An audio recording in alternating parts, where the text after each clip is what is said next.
Ti jemi sakt, më duhet ta shoh dhe unë me sa mbaj mend ka qenë në Arlington në Virginia, megjithatë nuk jam i sigurt për këtë. Nëse pak rëndësishme. Por është detaj dhe më vlen ta kërkoj dhe unë mbas emisionit, megjithatë të them drejtën në ditët e para kur kjo është përhapur, kur ky është përhapur si lajm dhe nuk dije për çfarë do ishte takimi, unë kam menduar që Shtetet e Bashkuara të Amerikës do shkonin në luftë sekrete me ndonjë vend, domethënë është folur në fakt për shumë kohë për aneksimin e Groenlandës nga Shtetet e Bashkuara të Amerikës.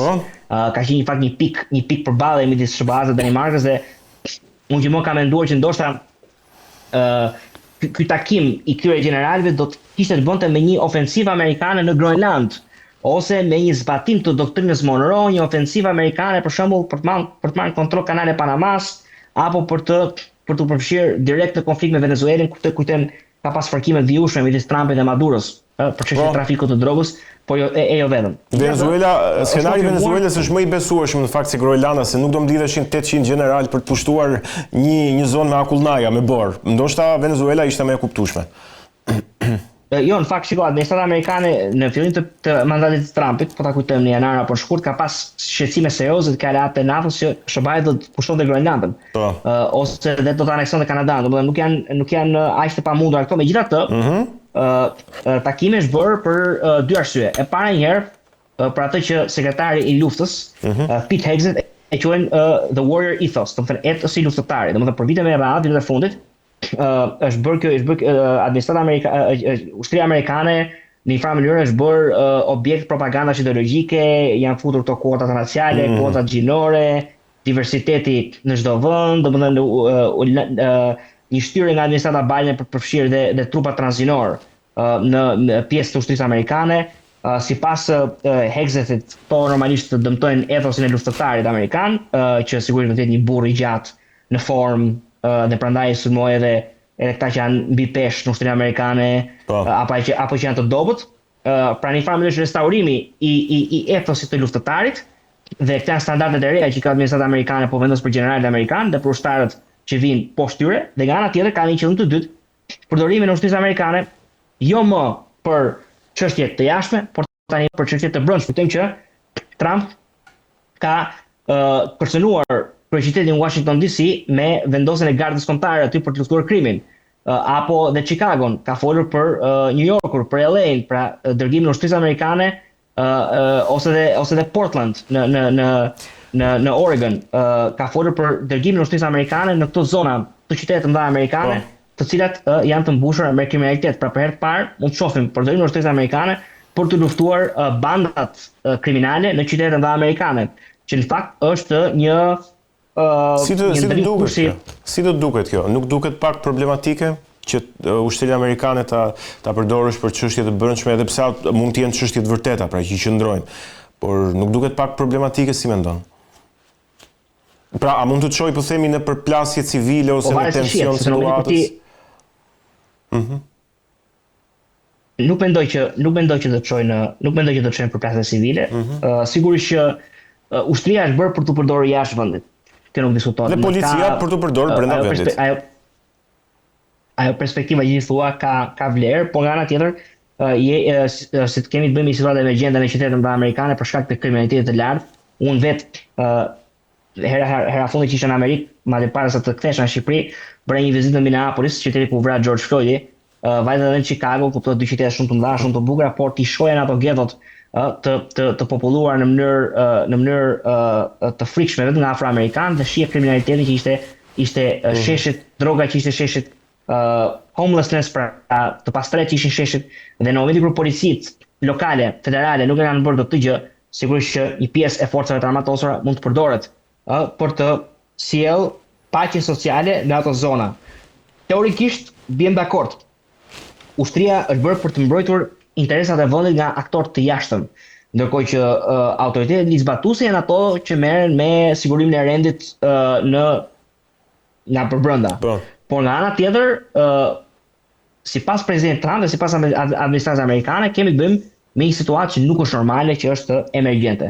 E kësaj edhe një gjë që do të thoja, Trump ka nisur deportimet masive, me atë që quhet ICE, Immigration and Customs Enforcement, që është agjencia më e madhe ligjzbatuese anti-emigracionit masiv, anti-emigracionit ilegal në Shtetet e Bashkuara të Amerikës. Ka pas shumë protesta kundër ICE-it, Tani ai si do merret me arrestimin e emigrantëve që hynë pa letra, nuk do merret me protestat, kështu që do të ketë një forcë tjetër e cila të shtypi protestat e dhunshme, të cilat bllokojnë punën e autoriteteve ligjzbatuese në Amerikë.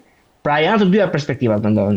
Qartë. Dhe për ta verifikuar unë po e shihja kur ti po flisje, është bërë në Quantico të Virginias takimi.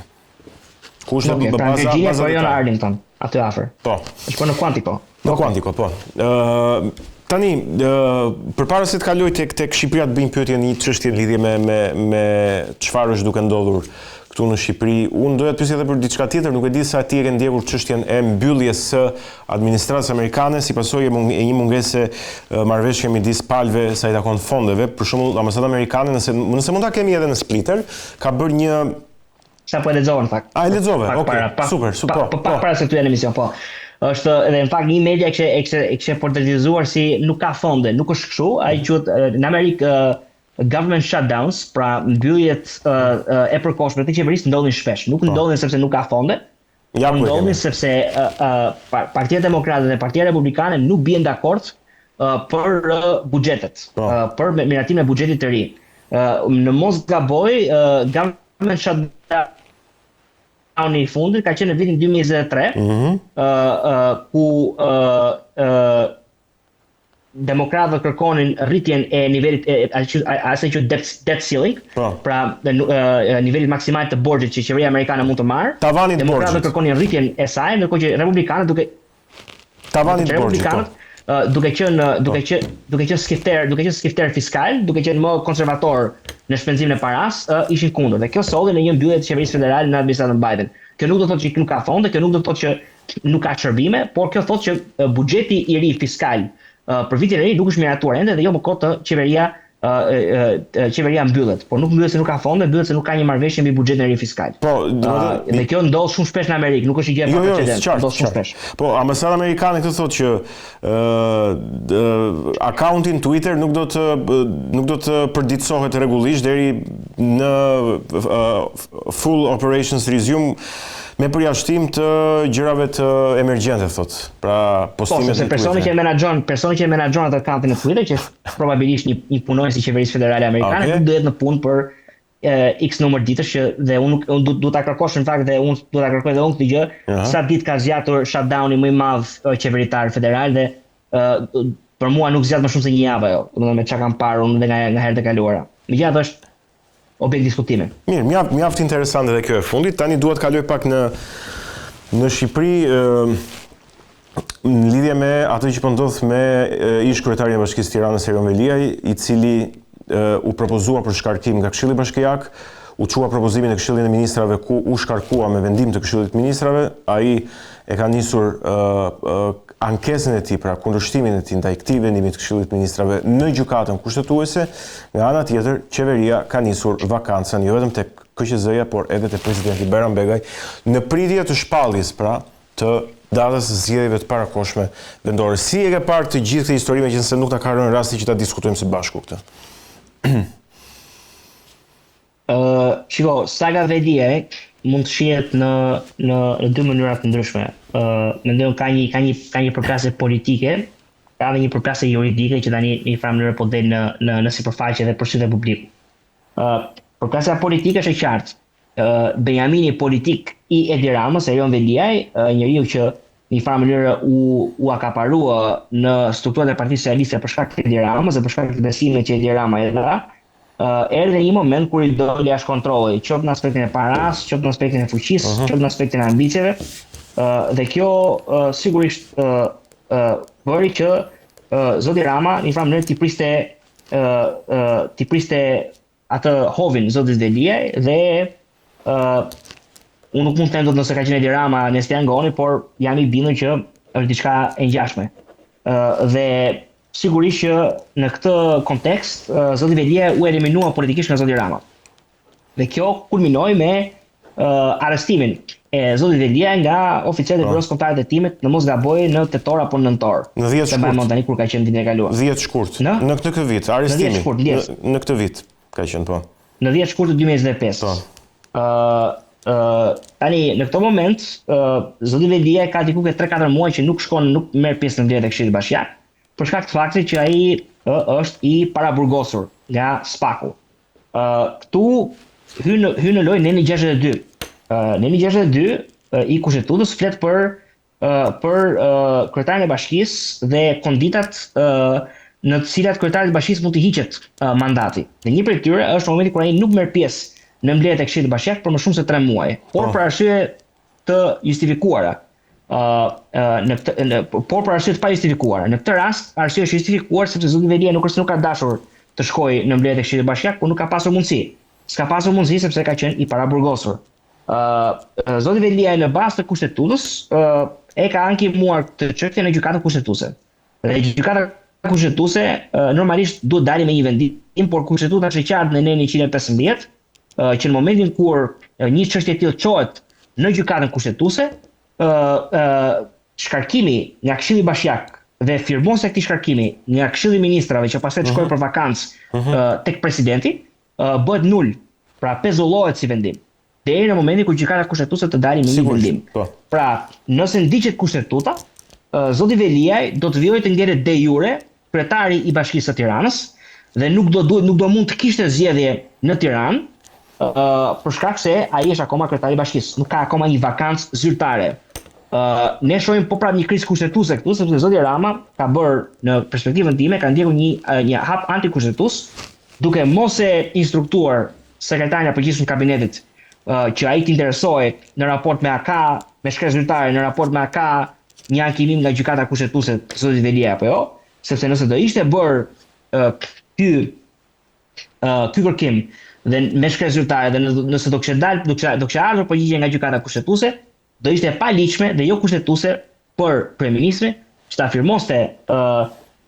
firmoste vendimin e Këshillit të Ministrave dhe ta çonte ke presidenti i Republikës për vakancë. Në ana tjetër, presidenti i Republikës tani ka edhe në aspektin kushtetues ka një detyrë, dhe detyra është të verifikojë zyrtarisht nga gjykata kushtetuese që ka një ankimim nga zoti Velia me shkrim, me shkresë. Dhe në momentin kur i vjen përgjigje nga gjykata kushtetuese, presidenti i Republikës shkel kushtetutën nëse ai shpall një vakancë. Sepse nuk ka vakancë. Zoti Veliaj është akoma thuaj. Po, në fakt, çfarë mendon ti se do të bëj presidenti i Republikës kur parashtrove në fakt dy skenare? Si mendon që do të sillen nëse bëjmë një parashikim? Shikon, perspektivën time, presidenti i Republikës është një farë mënyrë një marionet politike e pushtetit aktual, dhe unë nuk pres që presidenti i Republikës të bëjë gjën e dur në aspektin kushtetues edhe të kërkojë që mos ketë vakancë në Bashkinë e Tiranës për shkak se gjykata kushtetuese nuk ka dhënë akoma një vendim dhe çështja ka shkuar në gjykatë kushtetuese.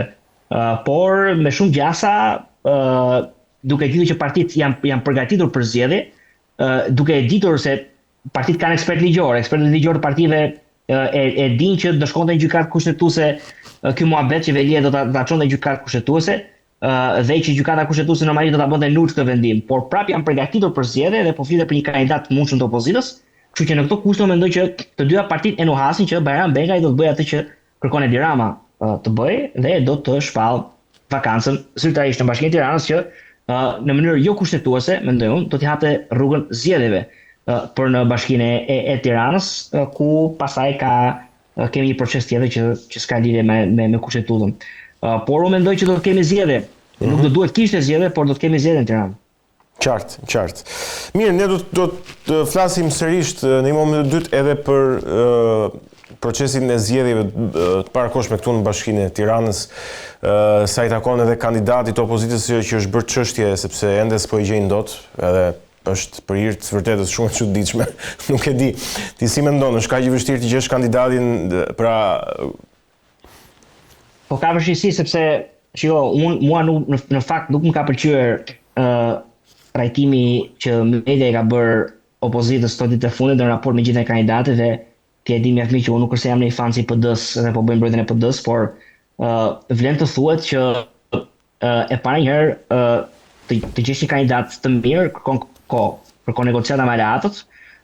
Sot me sa kam lexuar nga mediat profesorët Partisë Demokratike janë takuar dhe me profesorët partive të vogla, me zotin Endri Shabani, me zotin Adela Tiglapaj, ka pasi takim me zotin Agron Sheh, pra po kërkohet të gjetë një konsensus për një kandidat që mund ta mbështesin të gjithë, sepse në aspektin e matematikës politike, i vetmi shans që opozita do mund të kishte për të postur Ogerta Manastiriu dhe ishte një kandidat i përbashkët. Së dyti, PD-ja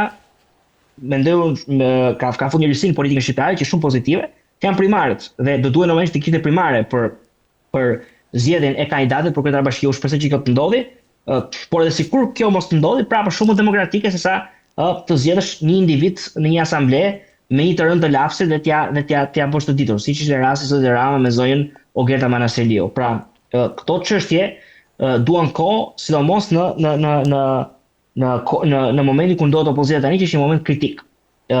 Nuk pret asnjë që kandidati i PD-s dhe opozitës të fitojë zgjedhjet, por një kandidat i mirë mund të sillte një rezultat shumë të mirë në Tiranë, që sigurisht do mund të energjizonte ose të jepte momentumin e duhur koalicionit opozitar për të vijuar shkuarjen në parlament për të përgatitur për zgjedhjet e 2027-s dhe pse jo për të përgatitur për zgjedhjet e 2029-s. Domethënë nuk ka nevojë për kaq shumë presion te opozita sepse duhet zgjedhë një kandidat i mirë dhe unë mendoj dhe nuk ta them ty Egon se ti unë e di që ti se ke me dashakësi, por i pjesë e madhe e mediave pranë qeverisë, pranë pushtetit janë ato që e kanë fryrë këtë kos shumë. Domethënë i kanë hedhë naftë këtij zjarrit të pse s'po zgjedhin këta kandidat, këta s'kan kandidat, për të bërë presion publik mbi opozitën që opozita të zgjedhë një kandidat të keq, defektos siç e ka zgjedhur gjithmonë në vitet e fundit.